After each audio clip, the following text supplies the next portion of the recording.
Hello everyone. तो कैसे हो आप सब लोग? उम्मीद करता हूँ आप सब बहुत ही बढ़िया हो, हैप्पी हो, हेल्दी हो और बहुत सारी मेहनत कर रहे हो। तो लास्ट क्लास में अपन ने बात करी थी ट्रेनिंग एट हाई एल्टीट्यूड। जब अपन हाई एल्टीट्यूड पे ट्रेनिंग करते हैं तो उसका हमारी बॉडी पे क्या इफेक्ट पड़ता है, हमारी फिजियोलॉजी पे क्या इफेक्ट पड़ता है, इसके बारे में अपन ने बात कर ली थी। आज की क्लास में अपन बात करने वाले हैं विमेन इन स्पोर्ट्स। विमेन जब स्पोर्ट्स में पार्टिसिपेट करती है तो मेंस और विमेन्स इनमें क्या डिफरेंस रहता है और क्या क्या चीजें होती है, इन सब चीजों के बारे में अपन डिस्कस करने वाले हैं। तो स्टार्ट करते हैं आज की क्लास। और क्लास स्टार्ट करने से पहले जिन्होंने चैनल को सब्सक्राइब नहीं किया है वो पहले चैनल को सब्सक्राइब कर दो और सबके साथ शेयर कर दो, ठीक है जी। चलिए, तो हमारा टॉपिक जो है वो है women women in sports.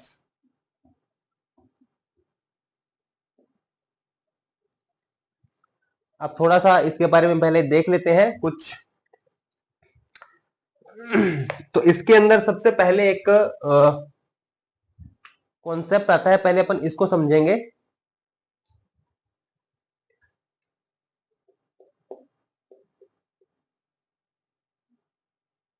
Trainability. Trainability क्या होता है?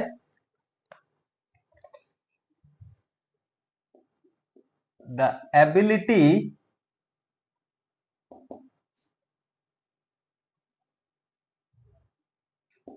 एबिलिटी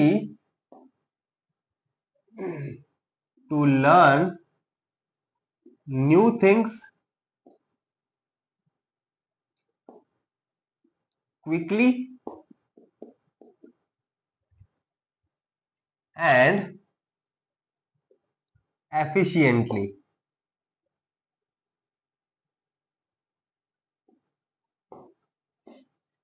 मतलब कोई भी नई चीज अपन सीखते हैं वो अपन कितना जल्दी सीखते हैं, कितना क्विकली सीखते हैं और कितना एफिशिएंटली अपन सीखते हैं, मतलब कितना अच्छे से उसको सीखते हैं। इस चीज को बोलते हैं ट्रेनेबिलिटी। अब अपन कुछ फैक्ट्स देखेंगे। Facts about women's trainability.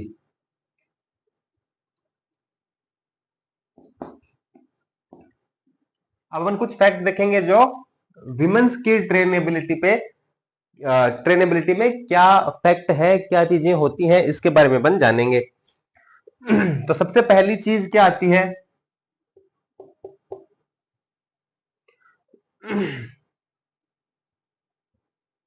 Women's women are incredibly malleable. Malleable क्या होता है? मतलब किसी चीज में ढल जाना, मतलब कोई बहुत जल्दी अडेप्ट कर लेना किसी चीज को। Due to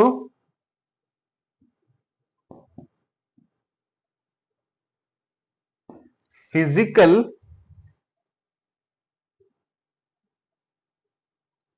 flexibility and mental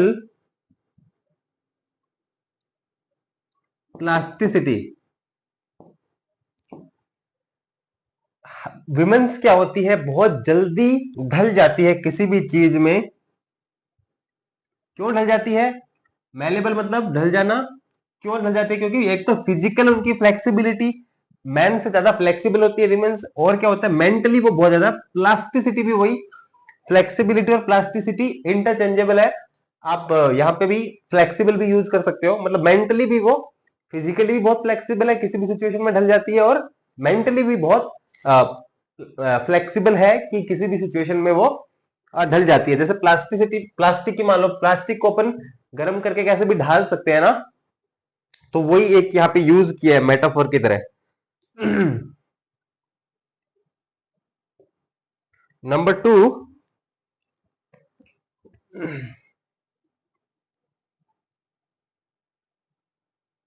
no difference is there between trainability of women and men, मतलब मेंस और विमेन दोनों की जो ट्रेनेबिलिटी होती है उसमें कोई डिफरेंस नहीं होता है। मतलब अगर अपन उनमें फिजिकल डिफरेंसेस जरूर होते हैं कि भाई जो प्रोटीन है, प्रोटीन विमेन्स में कम होता है, मेंस में ज्यादा होता है, वो फिजिकल, ये मान लो आप कुछ अलग अलग चीजें होती है ना, वो फिजिकल डिफरेंसेस होते हैं एक्चुअली। बट यहां बात हो रही है सिर्फ ट्रेन एबिलिटी की, कि अगर उतना ही ट्रेन किसी वुमेन को किया जाए और उतना ही ट्रेन किसी मैन को किया जाए तो कोई डिफरेंस नहीं आएगा। मतलब कि उतना ही कोई वुमन है वो सीखेगी और उतना ही कोई मैन है वो सीखेगा। फिजिकल डिफरेंसेस हैं वो सब अलग चीजें हैं, बट सीखेगा वो दोनों में कोई डिफरेंस नहीं आएगा सीखने में। ठीक है। तो ये एक ट्रेनेबिलिटी के बारे में अपन ने बात कर ली। अब अपन कुछ जेंडर डिफरेंसेस के बारे में बात करने वाले हैं। इसको मैं क्लियर कर देता हूं।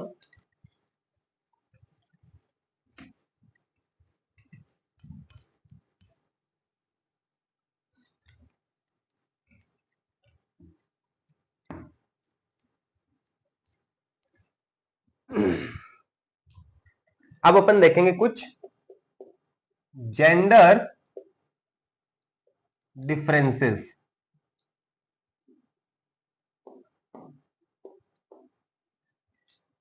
मतलब मेंस के अंदर क्या डिफरेंस होता है, विमेन के अंदर क्या डिफरेंस होता है, वो सब अपन देखने वाले हैं। तो सबसे पहले जो अपन देखेंगे वो है स्टेमिना। स्टेमिना की बात करें तो स्टेमिना जो विमेन का है ना, identical identical to man, even better due to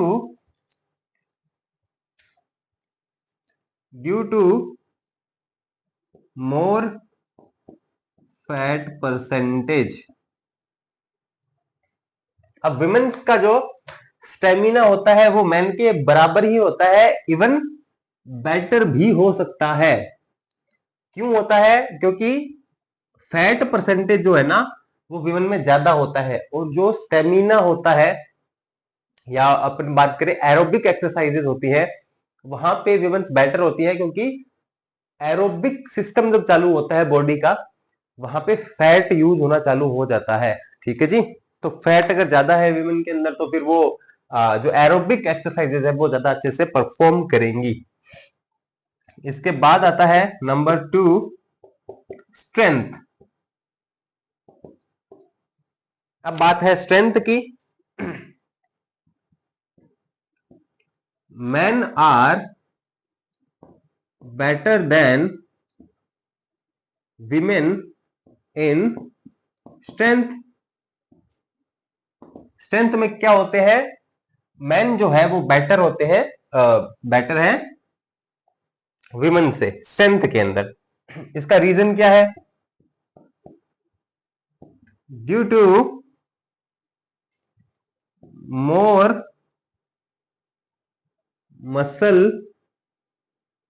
mass in man. और ये कितना होता है? 40%। तो मेंस के अंदर जो मसल मास है ना वो कितना है? 40% है। एंड इधर मैं आगे लिख देता हूं, मसल मास इन वीमेन 35% के आसपास रहता है। तो मैन के अंदर 40% है और वीमेन के अंदर 35% मैक्सिमम है, वैसे इससे कम ही होता है। ठीक है। तो इसलिए क्या होता है, जो मेंस की जो स्ट्रेंथ है वो विमेन से ज्यादा होती है। और क्या है,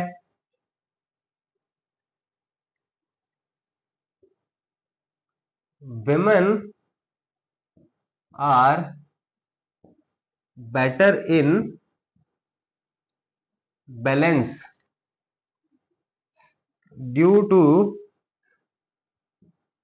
लोअर सेंटर ऑफ मास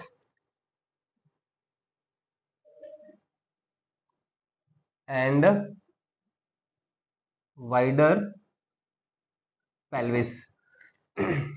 अब बैलेंस के अंदर जो है वो विमेन जो होती है वो मेन से ज्यादा बेटर होती है, इसीलिए जो जिम्नास्टिक जो इवेंट्स होती है जहां पे अपन को बैलेंस चाहिए वो वाली इवेंट्स उसके अंदर विमेन्स जो है वो ज्यादा अच्छे से परफॉर्म करती है। क्यों? ड्यू टू एक तो लोअर सेंटर ऑफ मास, जो विमेन्स जो होती है उनका सेंटर ऑफ मास क्या होता है, लोअर होता है अगर अपन एवरेज देखें मेंस और विमेन की। क्योंकि जो लेग्स और जो लिम्स होते हैं ना, एक्चुअली लेग्स और हाथ जो हमारे लिम्स है, लेग्स है और हमारे आर्म्स है, वो क्या होते हैं मेंस के कंसिडरेबली क्या होते हैं, लंबे होते हैं, लॉन्ग होते हैं विमेन से ज्यादा। तो अगर लेग्स अगर छोटे हैं विमेन के मैन के अकॉर्डिंग, तो सेंटर ऑफ मास क्या हो गया, नीचे आ गया, सेंटर ऑफ मास लोअर हो गया। और एक क्या होता है, वाइडर पेल्विस, जो पेल्विस एरिया होता है वो विमेन का ज्यादा मतलब वाइड होता है। और अगर अपन बात करें बैलेंस की, तो बैलेंस में दो ही चीजें मेन इंपॉर्टेंट होती है कि एक तो जो हाइट है, हाइट है वो कम होनी चाहिए, और क्या होना चाहिए, जो बेस है, बेस है वो क्या होना चाहिए, वाइड होना चाहिए। ये दो चीजें बैलेंस के लिए बहुत इंपॉर्टेंट होती है, जो दोनों ही विमेन के अंदर होती है। ठीक है जी। इसीलिए ये कॉन्सेप्ट बैलेंस का आएगा अपने बायो मैकेनिक्स के अंदर, काइनेशियोलॉजी एंड बायोमैकेनिक्स में, वहां पे अपन पढ़ेंगे इसको और अच्छे से। बट यहाँ पे आपको यही समझना है कि बैलेंस में तो दो चीजें इंपॉर्टेंट है, एक तो हाइट कम और एक जो बेस है वो बड़ा होना चाहिए। इसीलिए क्या होता है, विमेन का जो बैलेंस होता है वो अच्छा होता है। और देखते हैं क्या है, man have more type 2 muscle fibres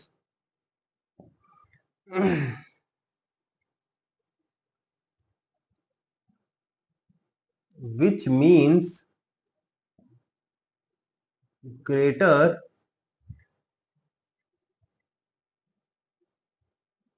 power, speed and strength। जो मेंस होते हैं उनके अंदर क्या होता है, टाइप 2 जो मसल फाइबर्स होते हैं ना वो ज्यादा होते हैं। और टाइप 2 अपने मसल फाइबर पड़े हुए हैं ना पीछे की जो वीडियोस में, तो मसल टाइप 2 मसल फाइबर की बात करें तो ये क्या काम आते हैं, अगर टाइप 2 मसल फाइबर ज्यादा होंगे तो पावर ज्यादा होगी, स्पीड ज्यादा होगी और स्ट्रेंथ ज्यादा होगी।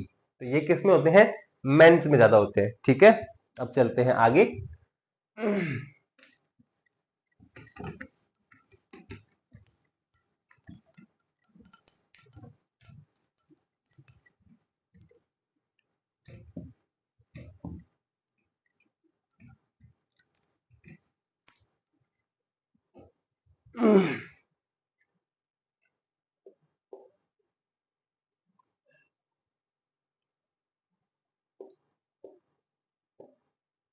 Women have more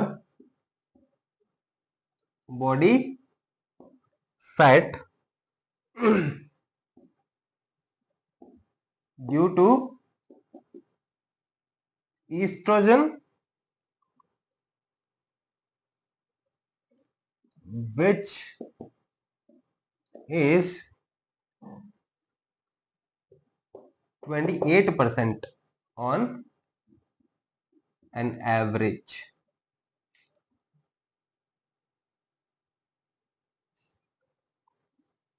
whereas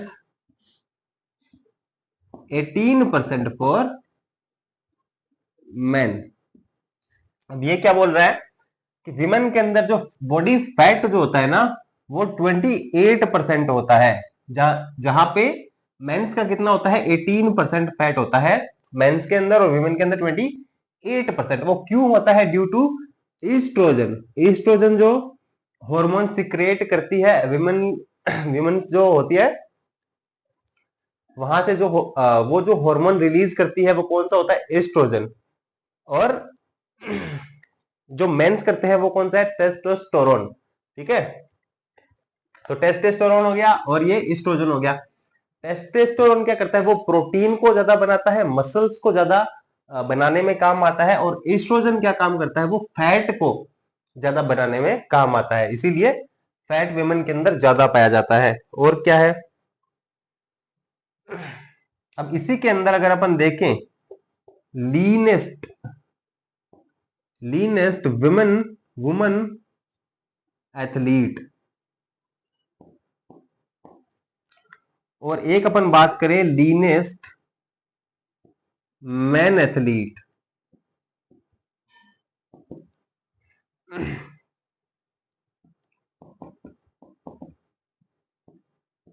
यहां से आपको समझ आ रहा होगा, अगर अपन दुनिया में लीनेस्ट वुमन एथलीट की बात करें, जो सबसे कम फैट परसेंट जिसका है वुमन का, तो वो है 8 से 10% हो सकता है, इससे कम नहीं हो सकता एथलीट का भी। लीनेस्ट मैन एथलीट की बात करें तो 4%, जो कि मोस्टली एरोबिक जो इवेंट होते हैं, जो एथलीट्स होते हैं, इन्हीं का मिलेगा ये भी। ठीक है, तो ये भी डिफरेंस आप देख सकते हो ना एथलीट में। ये तो अपन नॉर्मल एक बात की थी, नॉर्मल विमेन के बारे में 28% और नॉर्मल मैन 18%। ठीक है, और देखते हैं क्या है। Female heart is 25% smaller and lighter than men.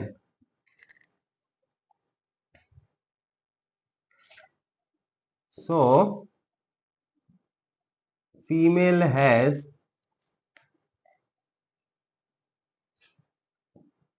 lower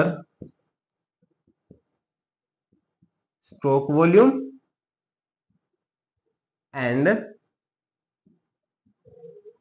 higher heart rate. अब ये क्या बोल रहा है कि जो फीमेल हार्ट है ना वो 25% स्मॉलर होता है मेन से, 25% छोटा होता है। इसीलिए ये छोटा होने की वजह से जो फीमेल का जो स्ट्रोक वॉल्यूम है वो तो क्या है? लो है। और हार्ट रेट वो है, हार्ट रेट क्या है? हाई है। अब ब्लड को ट्रांसफर करने के लिए अपन को क्या चाहिए होता है? मान लो, ये मैंने लास्ट वीडियो में आपको समझाया हुआ है कि अब स्ट्रोक वॉल्यूम क्या हो गया?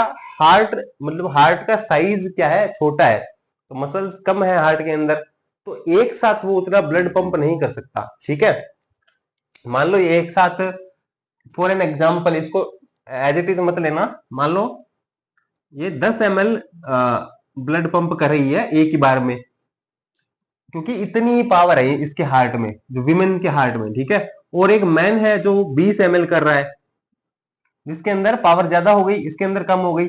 अब दोनों का जो कार्डिक आउटपुट है ना उनको सेम रखना है, क्योंकि ब्लड तो बॉडी में वुमेन को भी इतना ही चाहिए और मैन को भी उतना ही चाहिए। ठीक है, तो ये मान लो इसको 100 ml चाहिए दोनों को ही।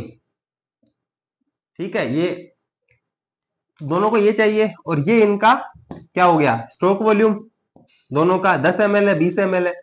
अब 100 ml पहुंचाने के लिए इसका हार्ट रेट कितना रखना पड़ेगा? इसको 10 रखना पड़ेगा, और इसको कितना रखना पड़ेगा? 5 ही रखना पड़ेगा। तो इसका हार्ट जो मेंस है उनका हार्ट रेट कम रह गया, और वुमेन्स का ज्यादा रखना ही पड़ेगा, क्योंकि स्ट्रोक वॉल्यूम यहाँ पे कम है इनका। ठीक है, ये जो कॉन्सेप्ट है मैंने बहुत अच्छे से आपको समझाया हुआ है, बट स्टिल मैंने थोड़ा सा आपको ब्रीफली बता दिया है कि क्या होता है। ठीक है, आप थोड़ा सा देख सकते हो इसको। तो ये एक कॉन्सेप्ट अपन ने देख लिया। और क्या है? women have lower RBCs lower haemoglobin and lower blood pressure than man. अब ये क्या बोल रहा है तो विमेन जो होते हैं उनके अंदर आरबीसी जो होती है वो कम होती है, ठीक है, सीधी सी बात है, फैक्चुअल बात है, आरबीसी कम होती है। आरबीसी कम है तो हीमोग्लोबिन तो अपने आप ही कम हो गया, क्योंकि आरबीसी के अंदर ही तो होता है हीमोग्लोबिन, तो ये भी कम हो गया। और क्या है, lower blood pressure.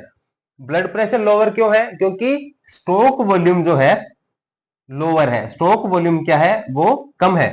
Blood pressure क्यों पड़ता है, वेसल्स के ऊपर, जो हमारी जो ब्लड वेसल्स है उसके ऊपर जो प्रेशर पड़ता है उसी को तो बोला जाता है ना ब्लड प्रेशर। अब एक बार में जिसका ज्यादा ब्लड पंप करेगा, एक ही बार में जो स्ट्रोक वॉल्यूम जिसका ज्यादा होगा उसी का तो ब्लड प्रेशर ज्यादा होगा ना। तो जनरली भी अपन देखते हैं जो विमेन जो होते हैं ना, उसके विमेन के अंदर बीपी कम ज्यादा आता है। मोस्टली क्या होता है कि ब्लड प्रेशर लो आ जाता है मोस्टली विमेन्स का, ठीक है, वो इसीलिए आता है क्योंकि नॉर्मली अगर देखें तो लोअर ब्लड प्रेशर होता है विमेन्स के अंदर, ठीक है। और देखते हैं क्या है।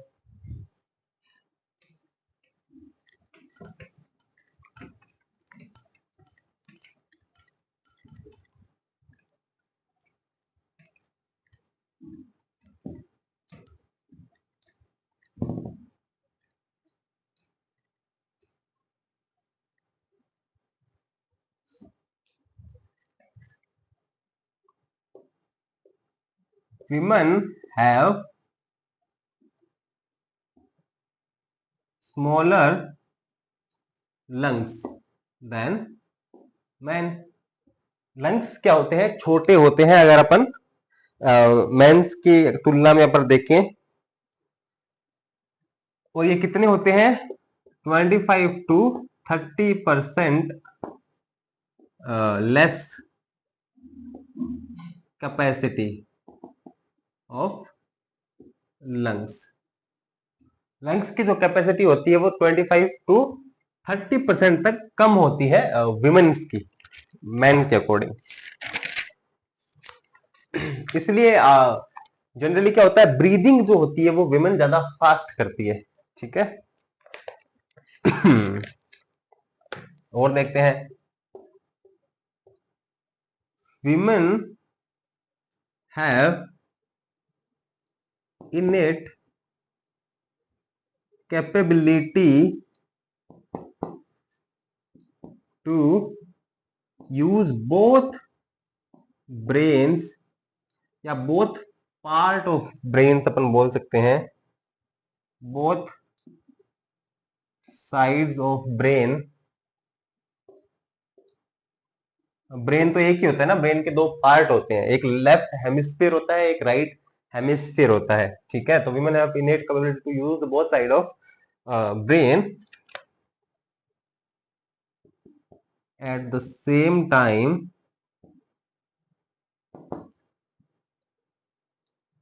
while man can't।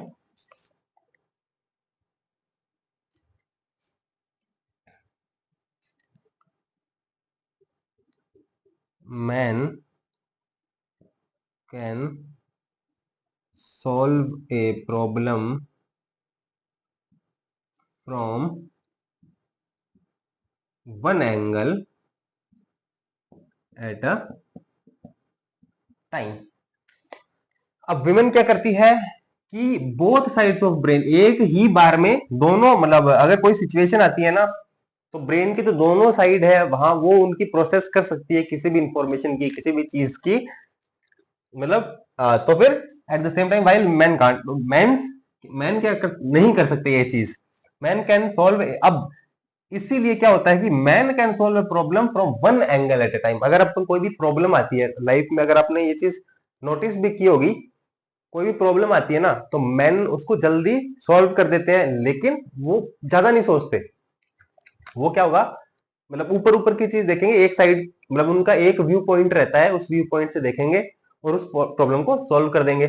लेकिन विमेन क्या होती है, वो किसी भी चीज को, कोई प्रॉब्लम आ गई, वो उसको मतलब अलग अलग एंगल से देखेंगी। ऐसा नहीं है कि सिर्फ एक एंगल से देख लिया, प्रॉब्लम सॉल्व कर दी जल्दी से। वो और भी मतलब एंगल देखेंगी और व्यू पॉइंट्स देखेंगी कि और क्या हो सकता है इस प्रॉब्लम में। तो इस तरह से ये डिफरेंस रहता है विमेन और मैन के अंदर। ठीक है जी, ये कुछ अपन ने जेंडर डिफरेंसेस देख लिए। अब अपन बात करने वाले हैं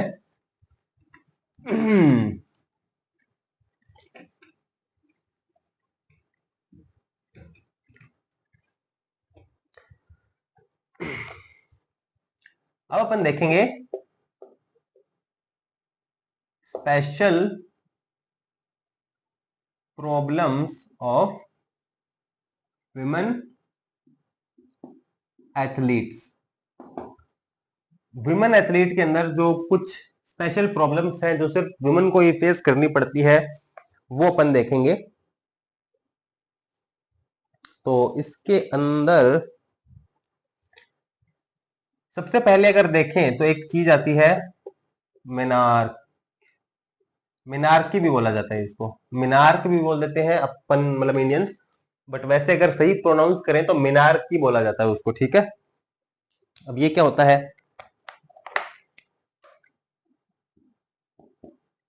it is the first occurrence of menstruation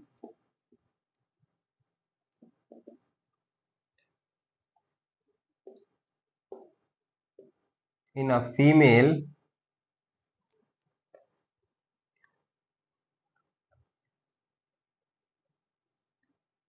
marking the onset of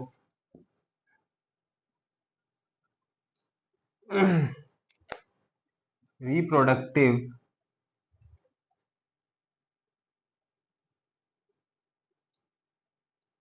capability और sexual maturity। ये क्या बोल रहा है, मेनार्की होता है, it is the first occurrence of menstruation. जो वुमेन को जो मेंस्ट्रुएशन आते हैं उसकी फर्स्ट अकरेंस, जो सबसे पहले जो आते हैं उसको बोलता है menarche in a female marking the onset of reproductive capability. मतलब इसके बाद क्या होता है, जो ऑन फर्स्ट अकरेंस होती है, इसका मतलब क्या होता है, क्या मार्क करती है ये चीज, कि अब जो वुमन है वो रिप्रोडक्टिव कैपेबिलिटीज उसके अंदर आ गई है। ठीक है, या फिर सेक्सुअल मेच्योरिटी आप बोल सकते हो कि सेक्सुअल मेच्योरिटी उसके अंदर आ गई है। ठीक है, it is the process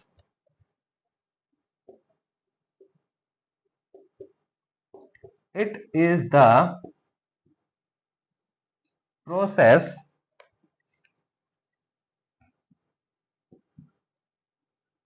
in which female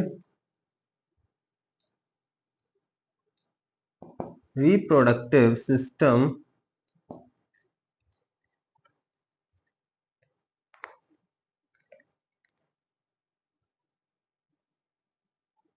matures and the body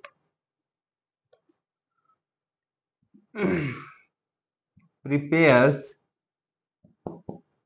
itself for potential pregnancy।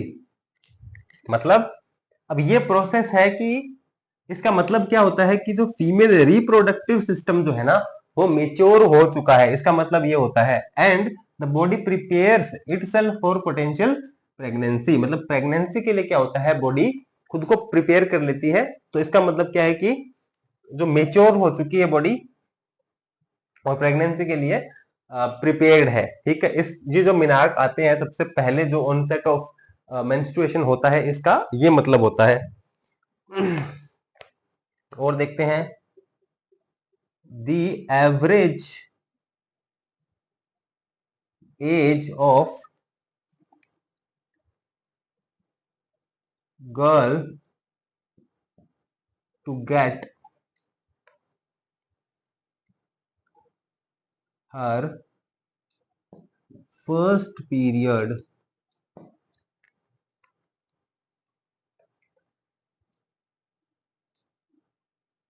ranges from 8 to 15 years age। तो एवरेज एज की बात करें तो क्या होती है, 8 टू 15 ईयर्स ऑफ एज, मतलब 8 से 15 साल के बीच में जो मेनार्की है वो आती है। ठीक है, इसको पीरियड भी बोला जाता है। ठीक है, इसके बाद चलते हैं आगे।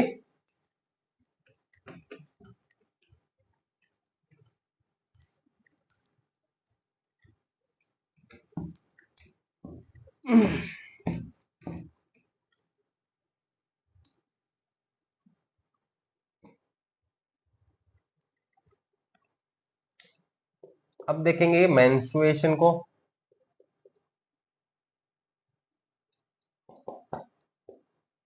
तो फर्स्ट जो मेंस्ट्रुएशन होता है उसको मेनार्की बोलते हैं। अब मेंस्ट्रुएशन को अच्छे से देखेंगे।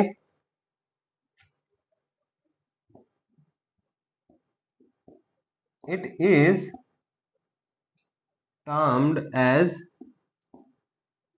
पीरियड और ब्लीडिंग। इसको पीरियड या फिर ब्लीडिंग कहा जाता है, पीरियड या फिर ब्लीडिंग।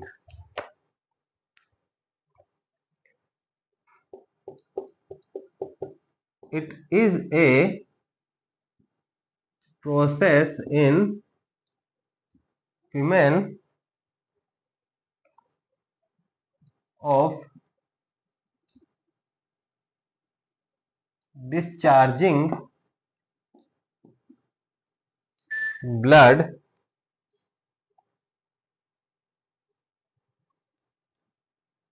and other materials। एक second.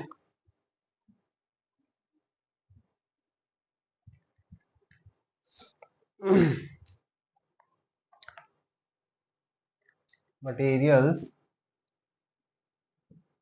from the lining of uterus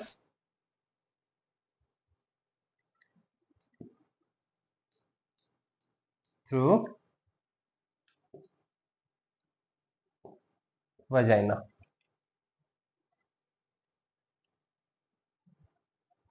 at about an interval of 28 days। ये क्या बोल रहा है, it is a process in women of discharging blood. Blood discharge किया जाता है और ब्लड और कुछ अदर मटेरियल्स भी होते हैं जो डिस्चार्ज किए जाते हैं from the lining of uterus. जो यूट्रस होता है उस वहां पे यूट्रस के अंदर क्या होता है, एक लाइनिंग होती है। ठीक है, वो लाइनिंग क्या होता है, जब प्रेगनेंसी के टाइम पे क्या वो लाइनिंग मोटी होती है, क्योंकि बेबी को कंसीव करने के लिए क्या होता है उसका मोटा होना जरूरी होता है। लेकिन जब प्रेगनेंसी नहीं होती है तो फिर क्या होती है, वो जो लाइनिंग है वो हट जाती है, तो उसके कुछ मटेरियल जो होते हैं वो डिस्चार्ज होते हैं और ब्लड जो है वो भी डिस्चार्ज होता है थ्रू वजाइना। वजाइना के थ्रू वो क्या होता है, डिस्चार्ज होता है at about an interval of 28 days. Almost 28 days का इंटरवल माना जाता है। ठीक है, और देखते हैं। This process last about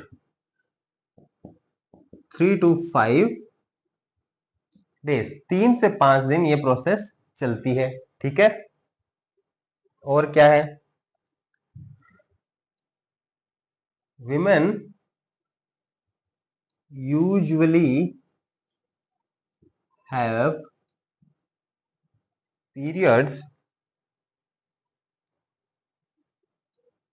until menopause. मतलब कितनी एज होती है 45 to 55 ईयर्स ऑफ एज। तो ये जो प्रोसेस होती है मेंस्ट्रुएशन की, ये कब तक चलती है? ऑलमोस्ट 45 टू 55 ईयर्स के बीच। एवरेज अगर आप देखें तो 50 ईयर्स मान लो, 50 ईयर्स की होने तक ये प्रोसेस रहती है। यूजुअली हैव पीरियड्स अंटिल, और उसको जब खत्म हो जाता है ना आना, मतलब पीरियड जो है, पीरियड्स नहीं होते हैं या मेंस्ट्रुएशन नहीं होता है, जो खत्म हो जाता है उसको बोलते हैं मेनोपॉज। मेनोपॉज तक ये जो चीज है ये चलती है। अब देखते हैं मेनोपॉज के बारे में थोड़ा सा समझते हैं।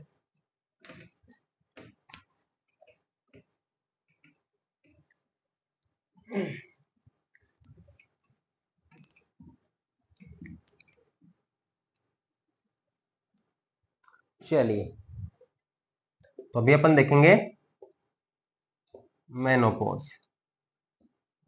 मेनोपॉज ये क्या होता है?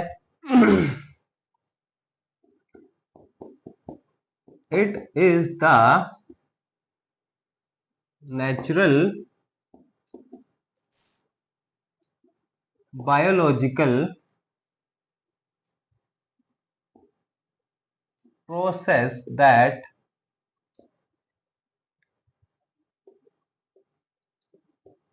makes that marks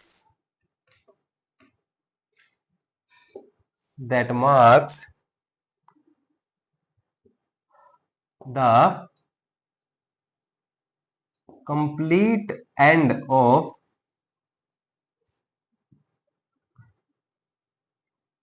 woman's menstrual cycle and reproductive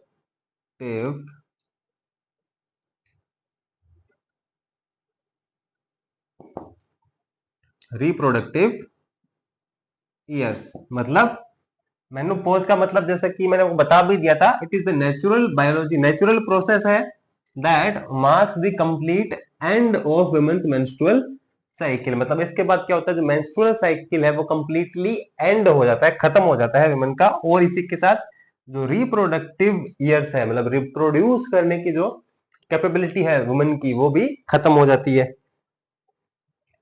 और क्या है, it typically occurs between age of 45 to 55 years।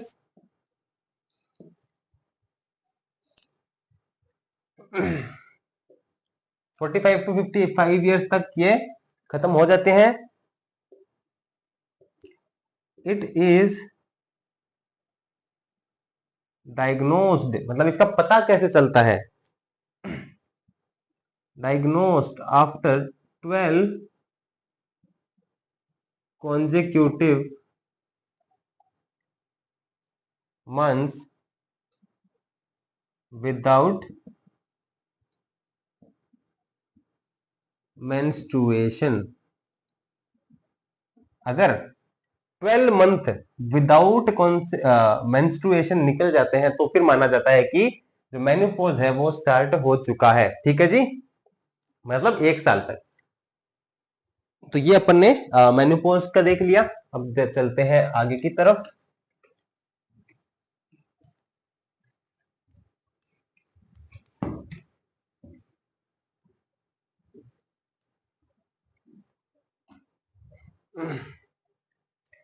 अब कुछ अपन डिसफंक्शन देखेंगे, मेंस्ट्रुअल डिसफंक्शन। जो मेंस्ट्रुएशन है उससे रिलेटेड कुछ डिसऑर्डर्स मान लो, कुछ मतलब कुछ इश्यूज होते हैं, वो अपन देखेंगे। Menstrual dysfunctions.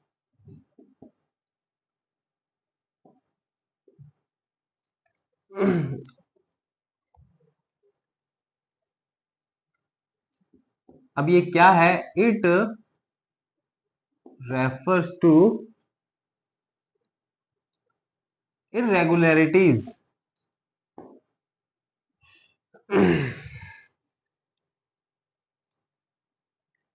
और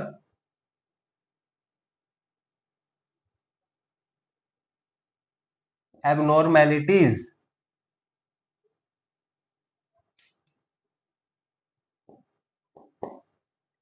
abnormalities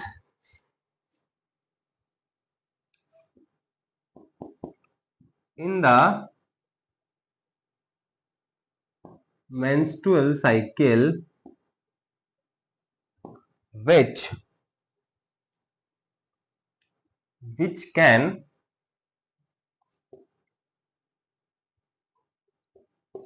impact the frequency,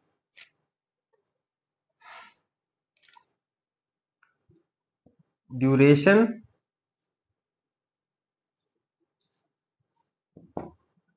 and flow of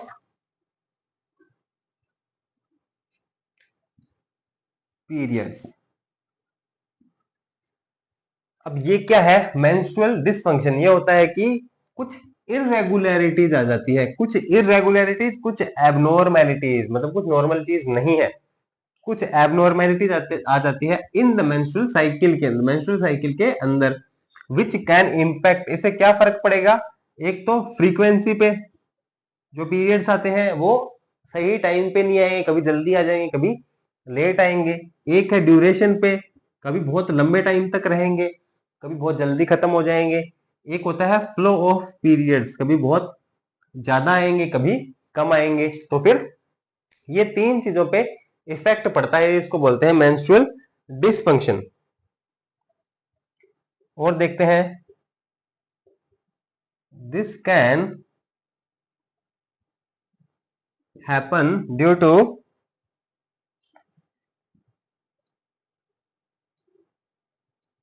hormonal imbalances,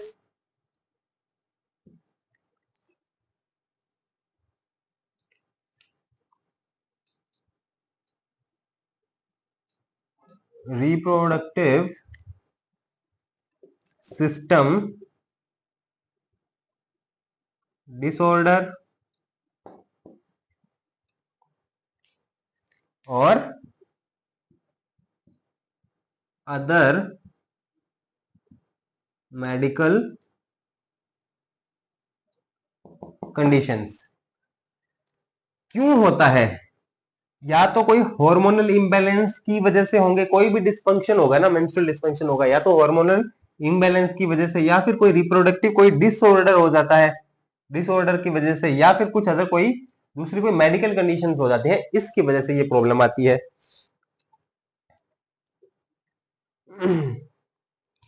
अब नॉर्मल रेंज होती है ना, normal range of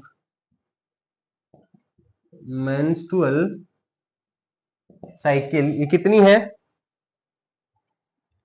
21 to 35 days. मैंने आपको एवरेज बताया था 28 डेज। अगर रेंज देखेंगे तो फिर 21 टू 35 डेज के बीच में ये रेंज रहती है।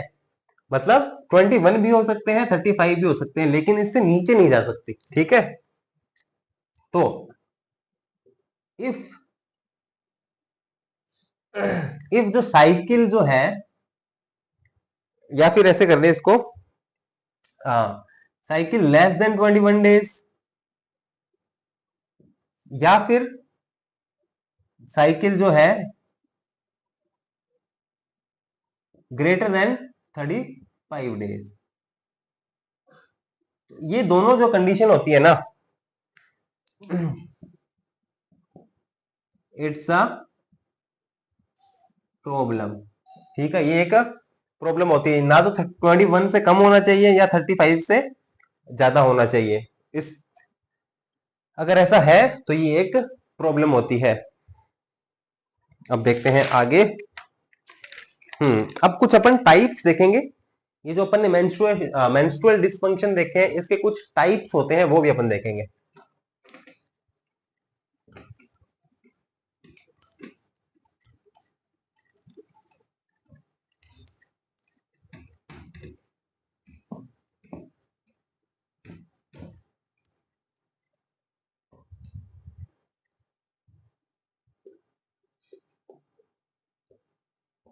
टाइप्स ऑफ menstrual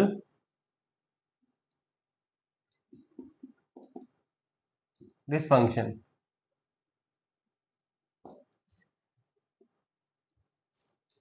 अब टाइप्स की बात करें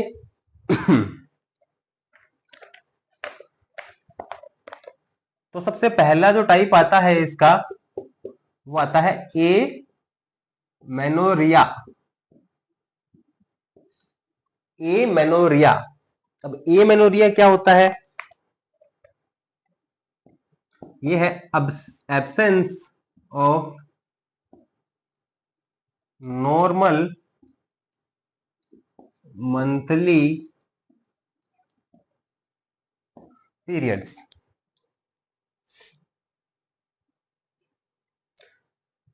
जो जो वही मतलब मंथली अपन को जो मंथली जो पीरियड्स होते हैं उसकी एब्सेंस हो जाती है बीच में, ठीक है, मतलब नहीं आता है कभी कभी। अब ये जो होते हैं ना ये भी दो तरह के होते हैं।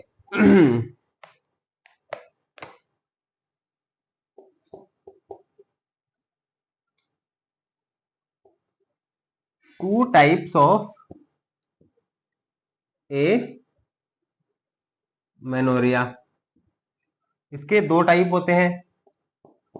तो जो पहला टाइप होता है वो कौन सा है?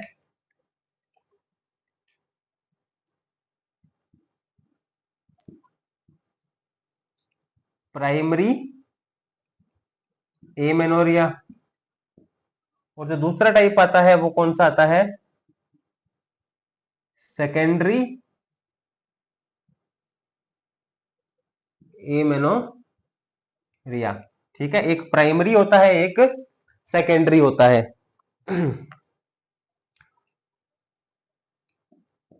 ये क्या है?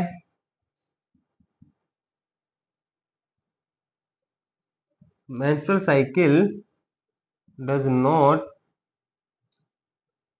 occur at puberty।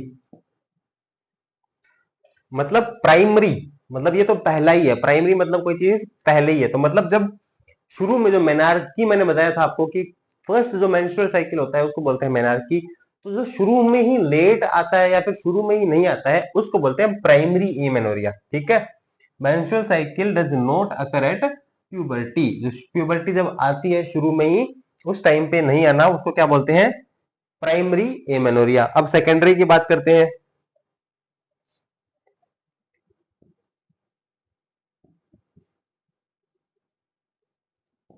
menstruation stop for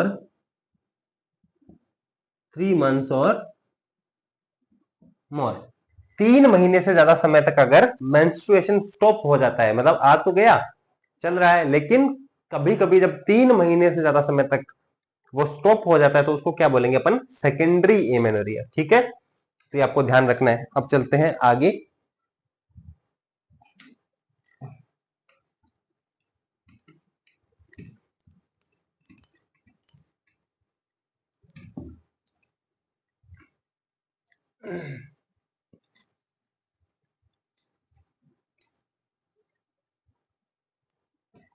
तो कहां थे अपन? Types of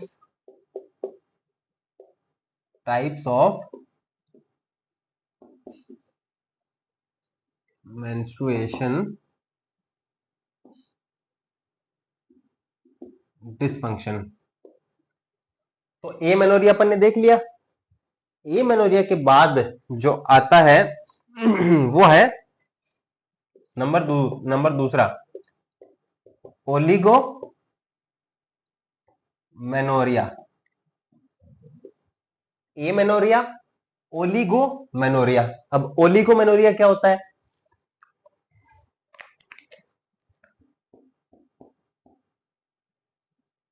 infrequent menstruation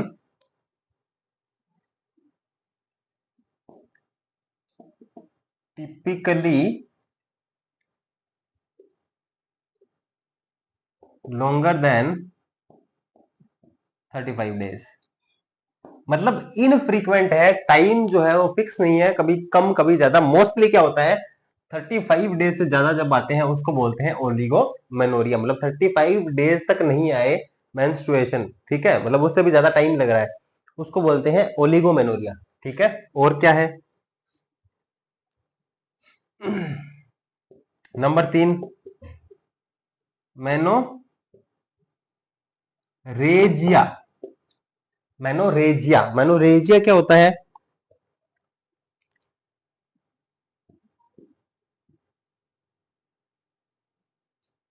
abnormally heavy और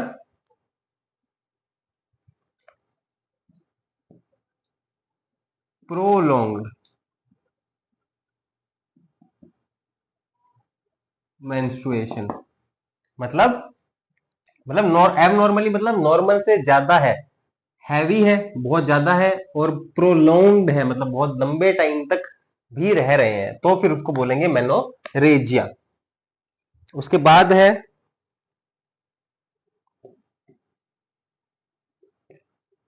हाइपोमेनोरिया। हाइपोमेनोरिया क्या होता है?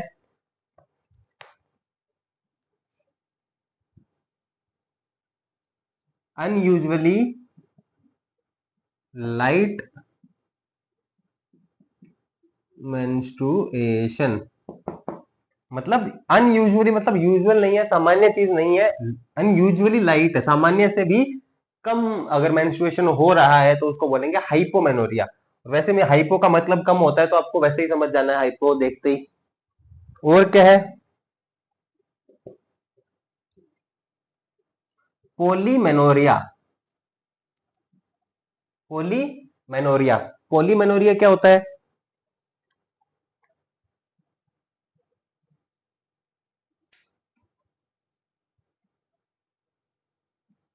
Menstrual cycle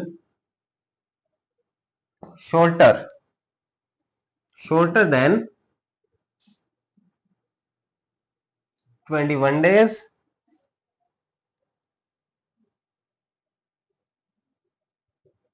causing more frequent periods। मतलब 21 डेज से भी बहुत, मतलब जल्दी, 21 डेज से भी जल्दी वापस मेंस्ट्रुएशन आ रहा है, इससे क्या होगा, ज्यादा फ्रीक्वेंसी बढ़ गई ना, ज्यादा फ्रीक्वेंट हो गए, उसको बोलेंगे पोलीमेनोरिया। पोली का मतलब होता है एक से ज्यादा, ठीक है, यूनी का मतलब होता है एक, और पोली का मतलब होता है एक से ज्यादा। ठीक है। और देखते हैं क्या है। Number 6, dysmenorrhoea. डिसमेनोरिया क्या होता है?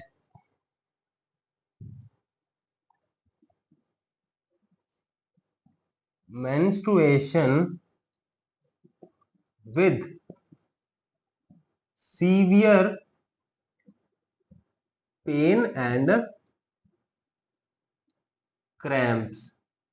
बहुत ज्यादा पेन होता है और बहुत ज्यादा क्रैम्प्स आते हैं, उसको बोलते हैं डिसमेनोरिया। ठीक है जी। और देखते हैं क्या है।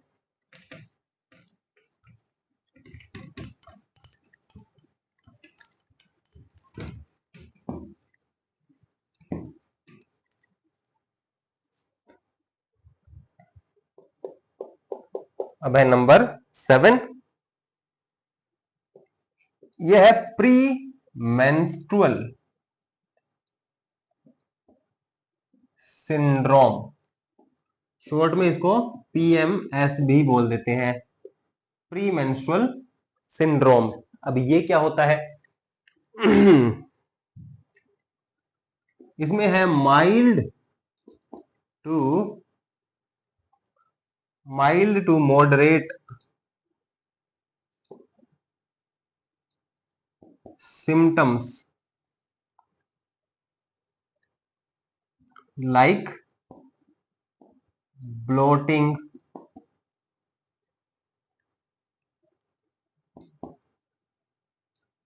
Mood swings and fatigue.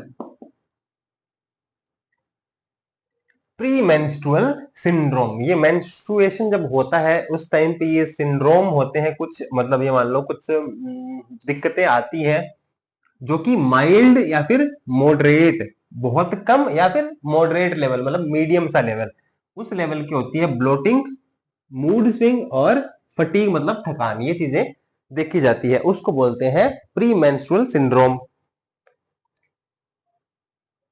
एक आता है pre menstrual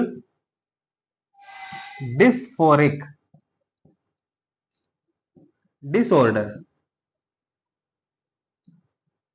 pre menstrual dysphoric disorder. अब ये क्या होता है?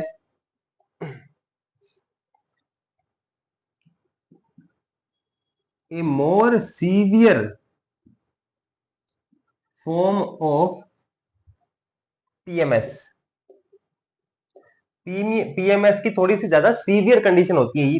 जो पीएमएस है ये तो माइल्ड से, मतलब बहुत कम है, माइल्ड से मॉडरेट कंडीशन में होता है, इस लेवल पे होता है। और जो ये पीएमडीडी बोला जाता है वैसे इसको, शॉर्ट में अगर बोलेंगे तो पीएमडीडी। जो पीएमडीडी होता है ये थोड़ा सा ज्यादा सीवियर कंडीशन में होता है, ठीक है।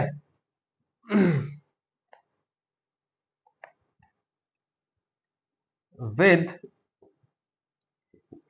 Intense mood disturbances, anxiety and physical discomfort।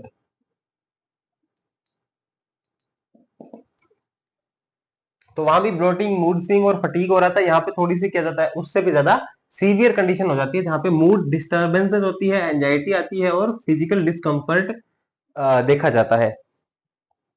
और क्या है?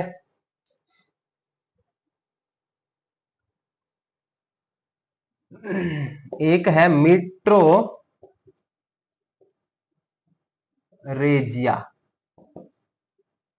मेट्रोरेजिया, मेट्रोरेजिया क्या होता है? मिस्ड, डिलेड और एबनॉर्मल ब्लीडिंग पैटर्न्स। अब जो ब्लीडिंग पैटर्न होते हैं, जो ब्लीडिंग होती है या तो मिस हो जाती है, कभी कभी होती ही नहीं है, या लेट हो जाती है, या फिर एबनॉर्मल मतलब सही से नहीं होती है, ये अगर कंडीशन आती है तो मिट्रोरेजिया उनको बोला जाता है।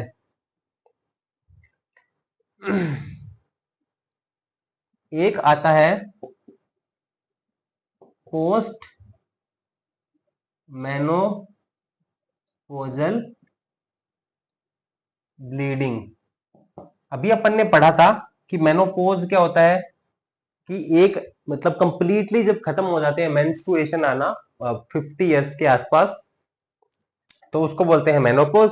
और ये है पोस्ट मेनोपोजल ब्लीडिंग, मतलब वो जब मेनोपोज आ जाता है, कंप्लीटली खत्म हो गए मेंस्ट्रुएशन, उसके बाद भी अगर आ जाए मेंस्ट्रुएशन, उसको बोला जाता है पोस्ट मेनोपोजल ब्लीडिंग।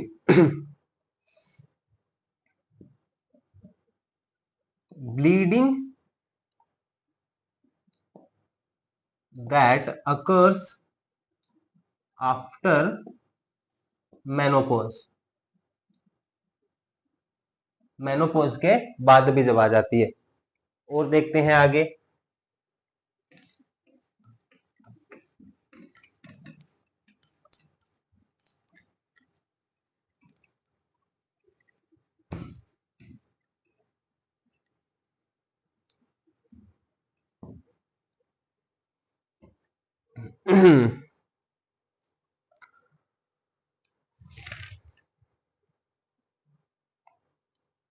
ये सारे हो गए हमारे जो मेंस्ट्रुएशन से संबंधित जो डिसफंक्शन थे, वो अपन ने बात कर ली।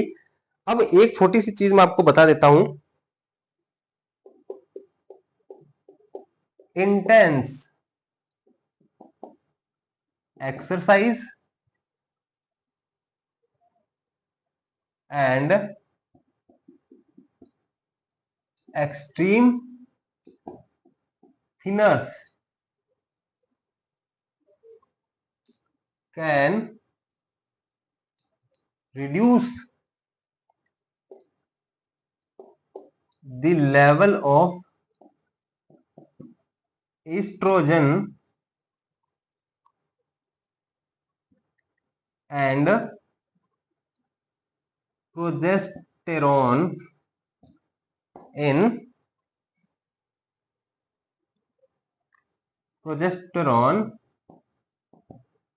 which are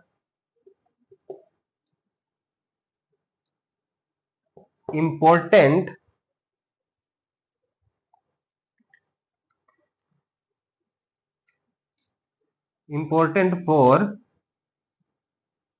menstruation and overall body health of woman.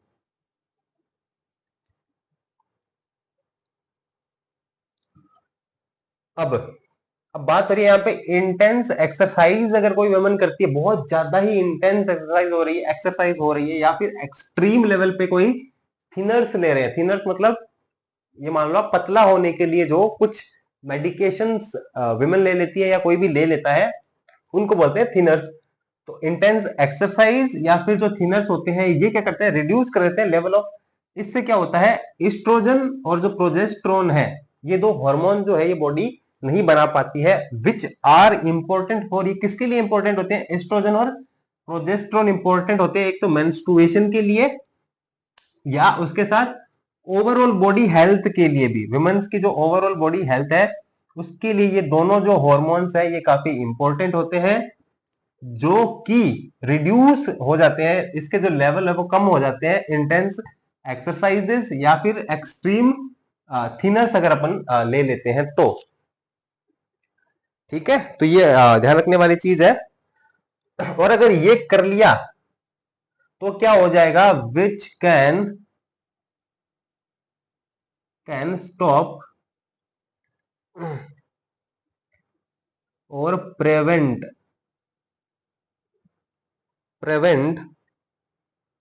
Monthly menstruation. अगर ये कर लिया अपन, मतलब बहुत ज्यादा इंटेंस एक्सरसाइज हो गई या फिर थिनर्स ले लिए, तो फिर मंथली जो मेंस्ट्रुएशन है वो या तो स्टॉप हो जाएंगे अगर बहुत ही एक्सट्रीम लेवल पे हो गई तो, या तो स्टॉप हो गए या फिर थोड़ा सा प्रिवेंट हो जाते हैं, मतलब सही टाइम पे नहीं आते हैं। ठीक है जी, तो ये बातें हो गई हमारी मेंस्ट्रुएशन के बारे में।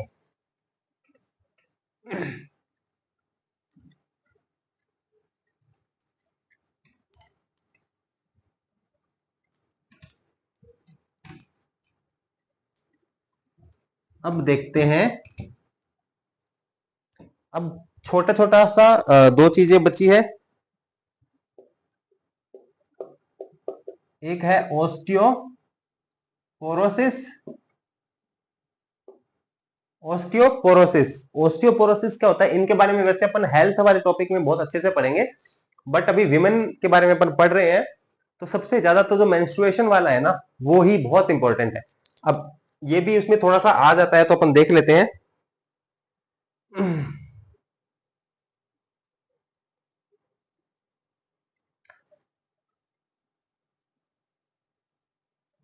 एमेनोरिया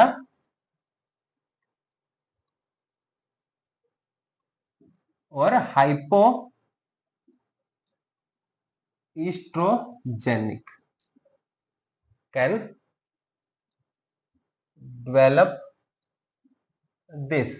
ये क्या बोल रहा है, बहुत अपन ब्रीफ में इसको देखेंगे। ओस्टियोपोरोसिस एक प्रॉब्लम होती है जिससे क्या होता है, पोरोसिस से समझ जाना, ओस्टियो मतलब बोन, ओस्टियो मतलब बोन की बात हो रही है, और पोरोसिस मतलब बोन्स के अंदर क्या होते हैं, छोटे छोटे छेद हो जाते हैं जिनको पोर्स बोलते हैं। ठीक है, तो ओस्टियोपोरोसिस मतलब बोन के अंदर छोटे छोटे पोर्स बन जाना, क्यों? कैल्शियम की कमी से बेसिकली वो होता है।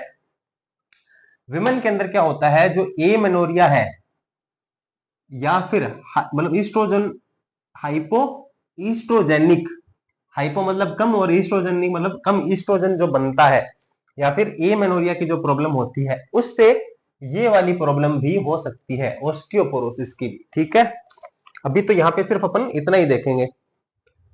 इसके बाद एक चीज और है,